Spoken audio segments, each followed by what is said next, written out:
Olá, pessoal. Vamos à nossa aula extra hoje para analisar a lista sobre revisão de conjunção que eu passei para vocês. Vamos lá?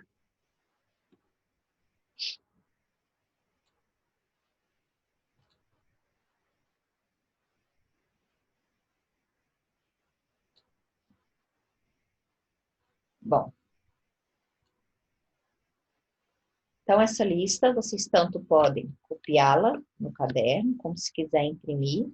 Para quem for imprimir, lembra de dar os espaços para poder responder, que fica melhor, tá bom? Bom, aqui temos um poema, O Mundo é Grande, de Carlos Drummond de Andrade. O mundo é grande e cabe nessa janela sobre o mar. O mar é grande e cabe na cama e no colchão de amar. O amor é grande e cabe no breve espaço de beijar. Questão 1. Como sabemos, as conjunções são termos que servem para conectar orações ou dois termos de mesma função sintática. Retire do poema as palavras que representam a classe das conjunções. Nós temos e, e, e, e. São as 4 conjunções que aparecem no poema. 2. Segundo a gramática tradicional, qual é a classificação das conjunções que você retirou do texto? De acordo com a gramática, o E é conjunção coordenada aditiva. Porém, se nós observarmos aqui no poema, o mundo é grande e cabe na janela sobre o mar. Como pode um mundo inteirinho caber numa janela sobre o mar? Tem uma incoerência aí, não tem? Então, quando há essa incoerência, essa impossibilidade, essa oposição entre o que vem antes e o que vem depois da conjunção E, ela deixa de ser aditiva e vira conjunção coordenada adversativa, ok? Então, de acordo com a gramática, ela é conjunção coordenada aditiva. Porém, no poema, ela foi usada como conjunção coordenada adversativa. 3. Observe as orações que são ligadas pelas conjunções encontradas. Os versos sublinhados apresentam um predicativo, lembrando que predicativo é toda característica que eu dou através do verbo, ou seja, no predicado. Uma característica em comum para os termos mundo, mar e amor. Qual é ele? Então, o predicativo em todas as frases é a palavra grande. Ó, todos os versos. Tá? Então, o predicativo é a palavra grande. É um predicativo do sujeito ou do objeto? Como o grande está caracterizando o sujeito mundo, o sujeito mar e o sujeito amor, nos 3 casos, grande é predicativo do sujeito. Agora, observe as orações da questão anterior, que estão sublinhadas, e responda: qual é o tamanho de uma janela, se comparado ao tamanho do mundo? Qual é o tamanho de uma cama e um colchão, se comparados com o mar? Se nós pegarmos a janela, o colchão e a cama e comparar com o mundo e com o mar, nós vamos perceber que eles são minúsculos.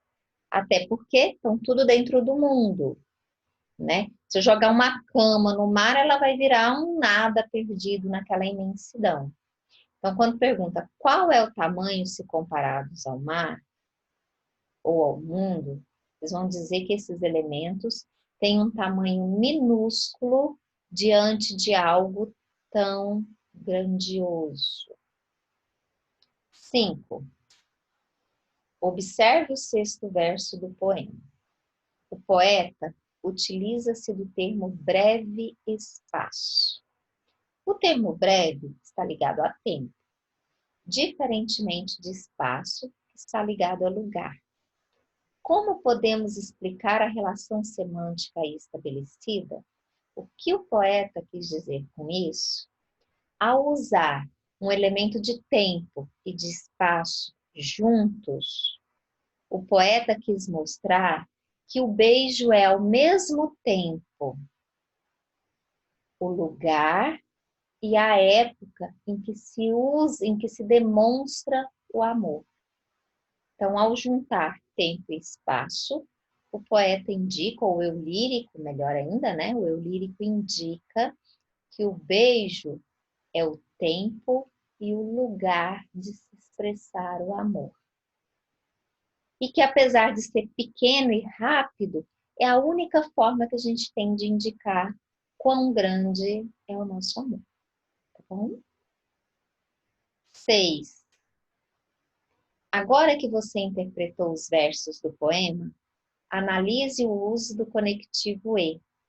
Conforme já foi visto na questão número 2, esses conectivos, tradicionalmente, são chamados de aditivos, uma vez que geralmente são utilizados para adicionar ideias.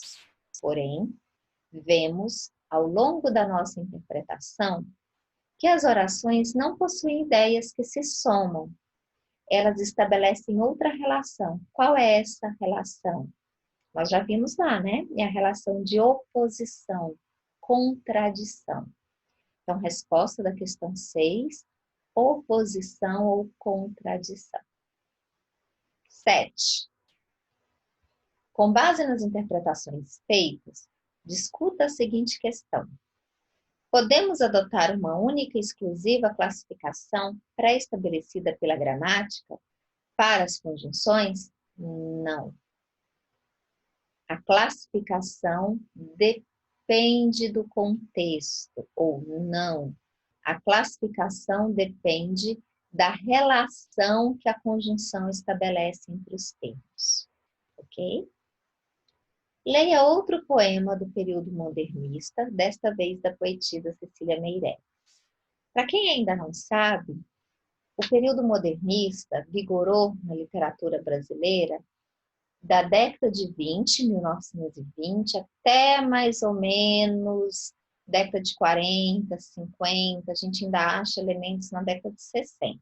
Oficialmente até mais ou menos 1945, tá bom?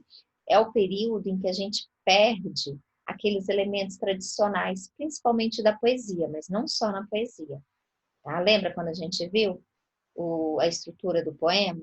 Então, esses poemas, às vezes, não tem métrica, não tem rima, tá? Inclusive, se alguém quiser usar tanto o poema do Drummond quanto esse da Cecília Meirelles para treinar aquela divisão de sílabas e as rimas, pode, mas cuidado, tá? Se vocês fizerem isso, depois marca e numa aula me pergunta, tá? Depois eu vou ver aqui direitinho e até aviso para vocês numa aula.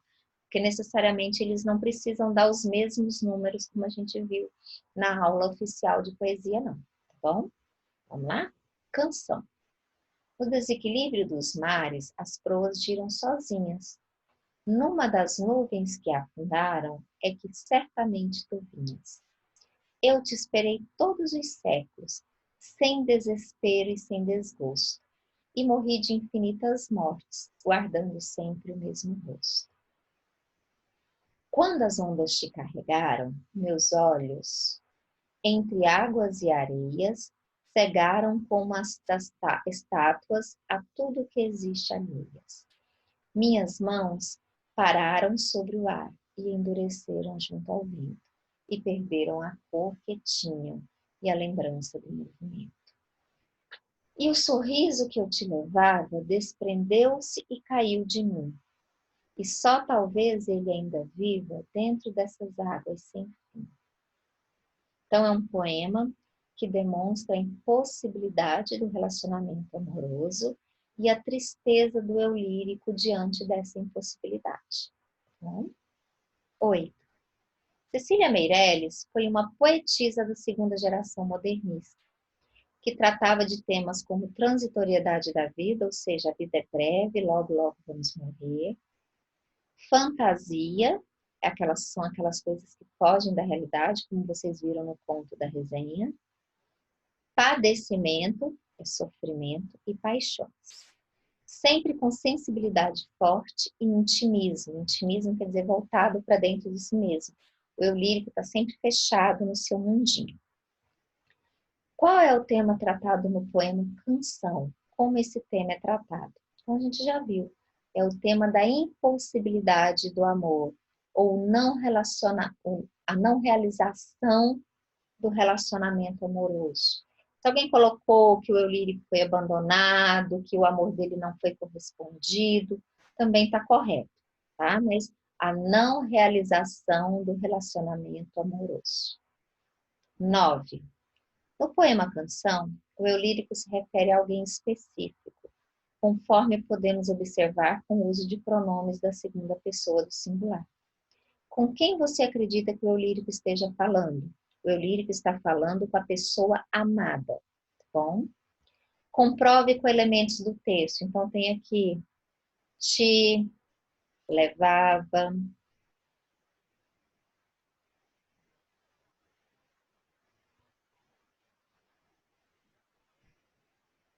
eu te esperei, tu vinhas. Qualquer um desses trechinhos demonstra que o eu lírico está conversando com essa pessoa, tá?